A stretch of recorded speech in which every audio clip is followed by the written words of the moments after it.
Kiamat lagi, Allah perintahkan malaikat goncang bumi ni sekaligus.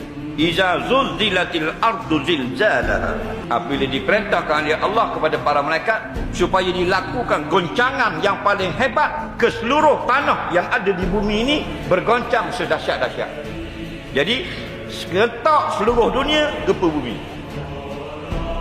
Dan sekarang sikit-sikit ni untuk beri peringatan.